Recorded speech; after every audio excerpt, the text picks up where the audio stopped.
اعوذ باللہ من الشیطان الرجیم بسم اللہ الرحمن الرحیم الحمد للہ رب العالمین والصلاة والسلام علی اشرف الخلق محمد وآلہ الطیبین الطاہرین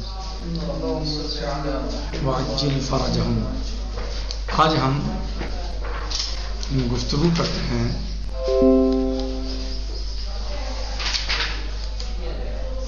منجزیت شرعیہ اور یعنی منجزیت اور معذریت کا کیا فائدہ ہے۔ ہاں، منجزیت اور معذریت کا کیا فائدہ ہے۔ یہ جو آپ منجزیت کر رہے ہیں بار بار، یا معذریت بار بار ذکر آ رہا ہے، اس کا فائدہ کیا ہے؟ اس کا فائدہ کیا ہے؟ کہاں اس کا فائدہ نظر آتا ہے اور کیا فائدہ ہوتا ہے؟ یعنی آپ نے پڑھا کہ مثلاً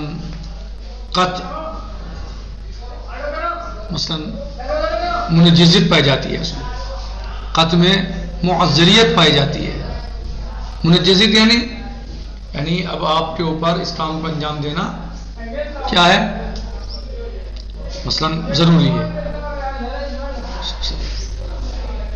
معذریت میں کیا ہے کہ اگر آپ نے کسی عمل کے واجب نہ ہونے کے بارے میں قط مثلا حاصل کر لیا، واجب نہ ہونے کے بارے میں آپ کو قط ہو گئی، اور اب حقیقت میں وہ واجب ہے، آپ نے قط کس بارے میں حاصل کی؟ واجب نہ ہونے کے بارے میں آپ کو قط ہوئی، واجب نہ ہونے کے بارے میں، اور حقیقت میں وہ واجب ہے، تو اب یہ قط آپ کے لیے معذر ہے۔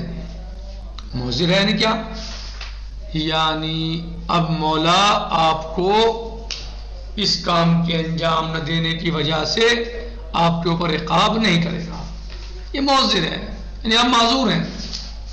آپ اللہ عز و جل کے سامنے کہہ سکتے ہیں، مولا عز و جل کی بارگاہ میں کہہ سکتے ہیں، پروردگار میں تو یہ علم رکھتا تھا، میں تو یہ جانتا تھا، میں تو یہ سمجھتا تھا، مجھے تو اس پر یقین تھا کہ یہ واجب نہیں ہے، لیکن یہ واجب ہے مثلا، تو پروردگار اس پر عقاب نہیں کرے گا، کیوں؟ چونکہ قط اس کے لیے معذر ہے۔ منجز کا مطلب کیا ہے کہ اگر آپ کو کسی شے کے بارے میں قط حاصل ہو گئی، آپ کو کسی شے کے بارے میں قط حاصل ہو گئی، تو اب آپ اس کے لیے ضروری ہے آپ کے لیے کہ آپ اس کو انجام دیں۔ اب اگر آپ انجام نہیں دیں گے تو مولا کا یہ حق ہے کہ وہ آپ کو سزا دے سکے، مولا کا یہ حق ہے کہ وہ آپ پر عقاب کر سکے۔ یہ منجز کا مطلب ہے۔ کیا مطلب ہے منجز کا؟ یعنی اگر آپ کو کسی شے کے بارے میں، یعنی قط منجز ہے، یعنی کیا مطلب؟ یعنی اگر آپ کو کسی شے کے بارے میں یقین اور قط حاصل ہو گئی اور آپ اس کو انجام نہ دیں، تو اب مولا کا یہ حق ہے کہ وہ آپ کے اوپر عقاب کرے، زجر و توبیخ کرے۔ اور معذر کا مطلب یہ ہے کہ اگر آپ کو کسی شے کے بارے میں قط ہوئی لیکن وہ واقع میں ایسا نہیں ہے، آپ نے اپنے قط کے اعتبار سے عمل کیا، تو اب آپ کی یہ قط معذر ہے، مولا آپ پر عقاب نہیں کرے گا۔ منجز میں کیا ہے کہ آپ کو اپنی قط کے اعتبار سے عمل کرنا ہوگا، اگر نہ کیا آپ نے تو پھر آپ کے اوپر مولا عقاب کرے گا، یہ اس کا حق ہے، زجر و توبیخ کرے، یہ اس کا حق ہے۔ صحیح؟ یہاں کیا ہے معذر میں کہ آپ نے اپنی قط کے اعتبار سے عمل کیا، لیکن حقیقت میں مولا ایسا نہیں چاہتا تھا۔ سمجھ آ رہا ہے فرق دونوں کا؟ منجز میں جو آپ کو قط ہوئی ہے حقیقت وہی ہے، مولا وہی چاہتا ہے، تو آپ کے اوپر واجب ہے کہ آپ اس کو انجام دیں، اس پر عمل کریں، اور نہ کریں تو مولا کا یہ حق ہے کہ وہ آپ کو زجر و توبیخ کرے، آپ کو عقاب میں مبتلا کرے۔ معذر میں کیا ہے کہ آپ کو جو قط ہوئی ہے امر مولا یا مولا کی چاہت اس کے برخلاف ہے، لیکن آپ نے اپنی قط پہ عمل کیا۔ منجز میں آپ نے عمل نہیں کیا مثلا، تو مولا آپ کے برخلاف کا کرے، یہ حق ہے اس کا۔ معذر میں آپ نے اپنی قط پہ عمل کیا لیکن وہ مولا کی چاہت یہ ارادہ نہیں تھا، تو اب یہ مؤثر کا مطلب یہ ہے کہ آپ نے اپنے خط پہ عمل کیا تو اب یہ خط آپ کی مؤثر ہے، یعنی مولا آپ کے اوپر عقاب نہیں کرے گا. کیوں؟ کیونکہ آپ نے اپنی خط پہ عمل کیا. آپ کو یہ خط تھی کہ امر واجب نہیں، روایت ہلال کے وقت دعا واجب نہیں ہے، آپ کو یہ خط ہے اور واقع میں واجب ہو تو مولا آپ کے اوپر عقاب نہیں کرے گا.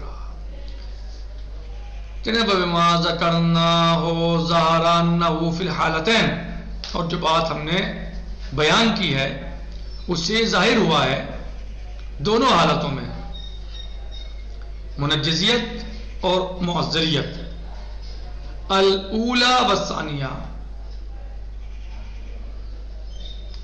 کہہ رہے ہیں کہ جو ہم نے ذکر کیا ہے ظہر انہ فی الحالتین، حالتین کون سی؟ اولا اور ثانیہ. وہ کیا ہے؟ یعنی آپ کو اولا میں کیا تھا؟ دلیل مورد قطعی آپ کو نفی میں ملی ہے، حاصل ہوئی. ثانیہ میں کیا تھا؟ دلیل مورد قطعی آپ کو اس بات میں ہے، ہاں اس بات میں ملی آپ کو. یعنی آپ کے پاس دلیل مورد قطعی نفی میں ہے یا دلیل مورد قطعی اس بات میں ہے. تو اس بات سے ظاہر ہوا کہ دونوں حالتوں میں یعنی اولا اور ثانیہ میں لا معنی لتدخل الشارع فی ایجاد معذریت او منجزت، کوئی معنی نہیں ہے لتدخل الشارع، شارع تدخل کے فی ایجاد معذریت او منجزیہ، یہ منجزیت اور معذریت کی ایجاد کرنے میں، یعنی یہاں پر شارع منجزیت یا معذریت کو ایجاد کرے کوئی معنی نہیں رکھتا. صحیح کیا تھا آپ کو؟ قط کیا تھا؟ قط کیا تھی آپ کو؟ یعنی کسی فعل کے نفی کے بارے میں یا کسی تکلیف کے اس بات کے بارے میں. تو اب یہاں شارع جب آپ کو قط حاصل ہو گئی تو اب شارع الگ سے اس میں کوئی مثلا تدخل کرے اور یہاں منجزیت کو مثلا ایجاد کرے یا معذریت کو ایجاد کرے الگ سے، کوئی یعنی ایسا کوئی معنی بنتا ہے اس کے؟ کیوں؟ قط ہے تو قط کے لیے تو حجت ہوتی ہے، منجزیت ہوتی ہے. قط کے لیے حجت اور منجزیت اور معذریت ہوتی ہے، تو اس میں الگ سے کسی ایجاد کی ضرورت نہیں ہے کہ وہ الگ سے ایجاد کرے معذریت اور منجزیت کو. کیوں؟ لأن القطع ثابت، اس لیے یہ قط کیا ہے؟ ثابت ہے. تو جب قط ثابت ہے تو اس میں الگ سے ایجاد کی ضرورت ہی نہیں ہے. کیوں؟ آگے فرحان، کیونکہ جہاں قط ہے وہاں منجزیت ہے، جہاں قط ہے وہاں معذریت ہے، تو الگ سے شارع کو حاجت ہی نہیں ہے، کوئی معنی نہیں بنتے تو شارع الگ سے جو ہے وہ قط کے لیے حجیت لائے یا منجزیت لائے یا مثلا معذریت لائے. بھائی قط ہے تو حجت ہے، قط ہے تو منجز ہے، قط ہے تو معذر ہے، ختم مسئلہ. صحیح، اور الگ سے لانے کی دلیل ضرورت نہیں ہے. وَلَهُ مُعَذِّرِيَةٌ، وَلَهُ یعنی لِلْقَطْعِ، وَلَهُ مُعَذِّرِيَةٌ وَمُنَجَّزِيَةٌ کاملہ، اور قط کے لیے منجزیت اور معذریت کامل ہے، اس میں کوئی نقص ہوتا ہی نہیں ہے، یا ہوتا ہے کیونکہ اس میں انکشاف تام ہوتا ہے. قط میں جو انکشاف ہوتا ہے وہ تام ہوتا ہے، اور تو اس میں جو منجزیت اور معذریت ہے وہ مؤکد ہے، غیر معلق ہے. وَلَهُ یعنی لِلْقَطْعِ معذریت و منجزیت کاملہ وفی الحالتین الثالثہ والرابعہ، اور جو دو حالتیں ہیں رابعہ اور ثالثہ آخر والی، کہ جہاں پر جو ہے وہ قط اس میں تو نہیں ملی حاصل ہوئی سے مکلف کو، لیکن اذن جو ہے وہ ثابت ہوا مثلا یا حاصل ہوا. قط ہوئی کس چیز کے بارے میں؟ کہہ رہے ہیں کہ قط تکلیف کی نفی میں حاصل ہوئی اور نہ اس بات میں حاصل ہوئی، لیکن حاصل ہوئی قط کس بات میں؟ ترخیص ظاہری میں. کس چیز میں؟ ترک تحفظ میں. یہ تیسری ہے. ٹھیک ہے، تو کہہ رہے ہیں کہ تیسری اور چوتھی جو ہے حالت، اس میں یمکن للشارع، شارع کے لیے ممکن ہے ان یتدخل فی ذالک، کہ اس میں تدخل کرے. یعنی پہلے والے میں تو قط ہے بھائی، تو قط میں تو کسی تکلیف کے اس بات میں ہو قط یا نفی میں ہو تو اس میں تو الگ سے تدخل کے کوئی معنی نہیں بنتے منجز معذریت کے بارے میں. تو قط ہے تو منجزیت ہے، قط ہے تو معذریت ہے، قط ہے تو حجیت ہے، انکشاف تام ہے، کامل ہے. صحیح، لیکن دو ہیں یہ تیسرا اور چوتھا، یہاں چونکہ اس بات اور نفی تکلیف میں قط نہیں ہے، بلکہ اسے قط کس چیز میں حاصل ہوئی؟ ترخیص ظاہری میں، ترک تحفظ میں، ترخیص ظاہری میں اسے قط حاصل ہوئی. فَإِذَا ترخیص ظاہری صاحب خوب سمجھ گیا ہوں گے، ظاہری ترخیص ظاہری ہے، یعنی واقعی کا پتہ نہیں ہے، ظاہراً ہم سمجھ گئے کہ ترخیص ہے، میں یقین ہو گیا، قط حاصل ہو گئی کہ مولا کی طرف سے ترخیص ہے احکام میں ظاہراً. فَإِذَا ثَبَتَ عَنْهُ جَعْلُ الْحُجِّيَّ لِلْأَمَارَةِ، اور جب ثابت ہو عنہ یعنی کہ کدھر سے یعنی ثابت ہوا کہ حجیت ہے امارہ، یعنی امارہ کی حجیت ثابت ہو جائے جب النافیہ للتکلیف، کہ جو تکلیف کو منع کر رہی ہے، صحیح، یعنی امارہ کی حجیت ثابت ہو گئی. کون سے امارہ کی؟ کہ جو تکلیف کے لیے نفی کر رہی ہے. ہمارا جو حجت تو ہوتی ہے نا ہمارا کے لیے بھی، یہ اور بات ہے کہ اس کی جو مثلاً کشف تام اس میں نہیں ہوتا. نافیاً النافیۃ للتکلیف، کہ جو منع کر رہی ہے مثلا کرے تکلیف کو. او جعل اصل مرخص کا اصالت الحل، یا مثلا قرار دے دے مولا اصل، مثلا اصل مرخص مثلا جیسے اصالت الحل کل شیء لک حلال حتی تعلم انہ حرام، صحیح. یا مثلا رفع عن امتی ما لا یعلم، یہ سب کیا ہے؟ مترخیصی تو ہے، یہ اجازتی تو ہے، یعنی مولا کی طرف سے یہ ہے، یا کئی تخفیف کہہ لیں جو آپ کہیں. کا اصالت الحل ارتفعت بذالک، تو یہ اصالت الحل سے کیا ہو جائے گا؟ مرتفع ہو جائے گی منجزیت الاحتمال، احتمال کی منجزیت، اب الزن یا زن کی منجزیت. کیوں؟ لأن هذا الجعال منہ، اس لیے کہ جعل کس سے محمد علی من الشارع. اذن، یہ اذن ہے، اجازت ہے شارع کی، گویا کس چیز میں؟ ترک تحفظ میں، فی ترک تحفظ، ترک تحفظ میں. کیا ہے یہ؟ بھائی مولا نے کہا کل شیء کا حلال حتی تعلم انہ حرام، ترخیص ظاہری، ترخیص ہے، صحیح. تو یہاں پر یہ اصالت حل کیا ہے؟ مرخص ہے، تو یہاں مرتفع ہو جائے گا اس سے کیا؟ منجزت الاحتمال اور زن. کیوں؟ لأن هذا الجعل، اس لیے کہ جعل جو اصل عملی والی جعل ہے مولا کی طرف سے، منہ من المولا، یہ اذن ہے، اذن ہے فی ترک تحفظ، ترک تحفظ میں. کیا؟ والمنجزیت المذکورہ معلقۃ، اور جو منجزی مذکورہ ہے یہاں پر جو ذکر کی منجزیت وہ معلق ہے کس چیز میں؟ علی عدم ثبوت الاذن، کس بات پر معلق ہے فرحان صاحب؟ یعنی احتمال کی جو منجزیت ہے وہ معلق ہے، کس بات پر معلق ہے؟ ہاں، عدم ثبوت اذن پر، عدم ثبوت الاذن المذکور، جسے آپ پہلے پڑھ چکے ہیں، تو بات وہی چل رہی ہے.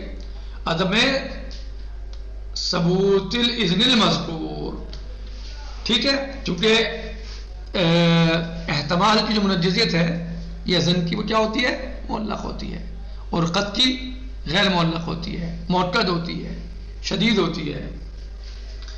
وَإِذَا ثَبَتَ عَنْهُ جَعَلَ الْحُجِّيَّ لِأَمَارَةٍ، اور جب ثابت ہو جائے حجیت کا قرار دینا امارہ کے لیے، نہیں ثابت ہو جائے کہ ہمارا حجت ہے، مثبتۃ للتکلیف، ایسی امارہ کہ جو ثابت کر رہی ہو تکلیف کو، جس تکلیف ثابت ہوتی ہو اس کی حجت ثابت ہو جائے.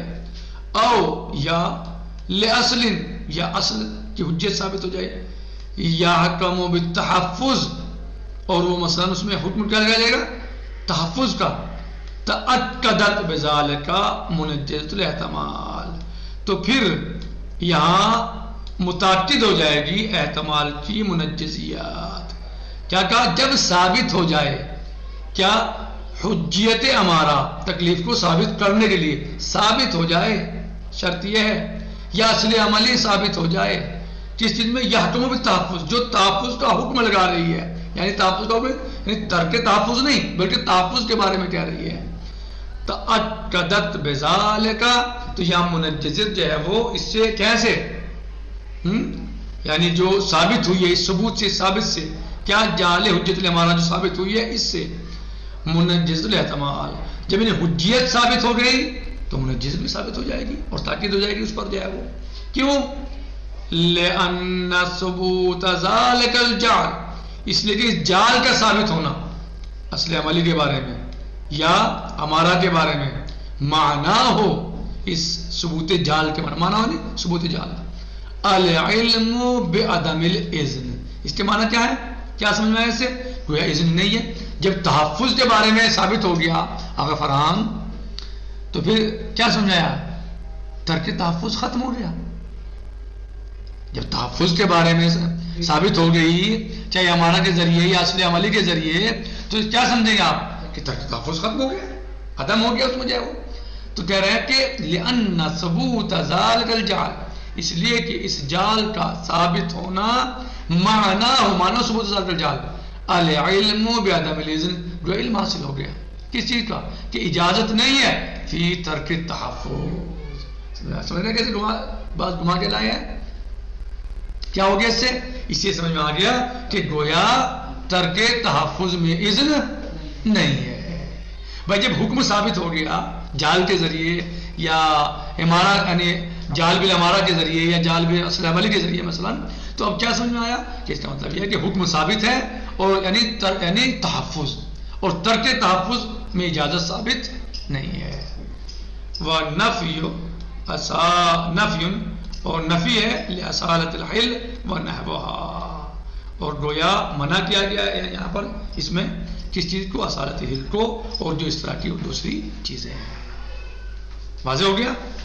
ہاں، یعنی جب ہم بھائی ایک چیز میں ہمیں علم حاصل ہو گیا تو بس اصالت حل کی ضرورت کیا ہے؟ جب علم حاصل ہو گیا تو اصالت حل کی ضرورت ہی نہیں ہے. یا علم حاصل ہو گیا تو ہمیں مثلا امارہ کی مثلا، لیکن چونکہ علم حاصل ہوا انہی کے ذریعے، کیا ہے کے ذریعے کہ مولا نے کیا کہا مثلا کہ یہ حجت ہے، یہ جو ہمارا تکلیف کو ثابت کر رہی ہے یہ حجت ہے، اس کی حجت پہ ثابت ہو گئی ہمارے یہاں. تو جو ثابت ہو گئی تو گویا تکلیف ثابت ہو گئی، تکلیف ثابت ہو گئی تو اس کا مطلب یہ ہے کہ تحفظ پہ حکم آ گیا. ہاں فرحان صاحب، گویا حکم کیا پہ ملا ہمیں؟ تحفظ پہ. جب تحفظ پہ حکم مل گیا تو گویا عدم ترک تحفظ پہ حکم ہے، یعنی ترک تحفظ اب ہمارے لیے صحیح نہیں ہے، بلکہ ہمارے لیے تحفظ ضروری ہے. تحفظ سمجھ رہے ہو؟ عمل کرنا جو آپ کو حکم پہنچا ہے، یعنی تاکہ آپ یعنی عمل کر سکیں. تحفظ یعنی اس کو آپ جو ہے یعنی ترک نہ کریں. تو کہہ رہے ہیں کہ جب ایسا ہو گیا تو گویا یہ آپ کو علم ہو گیا ہے، معنی ہو العلم بعدم الاذن فی ترک التحفظ، تو گویا آپ کو علم ہو گیا کس بات کا؟ عدم اذن کا، ترک تحفظ میں. یعنی آپ کو علم ہو گیا کہ بھائی اس سے ترک نہیں کرنا چاہیے. وَنَفْيٌ لِأَصَالَةِ الْحِلِّ وَنَحْوَهَا، اور گویا آپ کو علم کہہ ہوا کہ یہاں پر اصالت حل جاری یا اس جیسی کوئی چیز جاری نہیں ہوگی. نکتفی علی هذا المقدار، باقی غداً سے انشاءاللہ، والحمد للہ رب العالمین، والسلام علیکم ورحمۃ اللہ وبرکاتہ.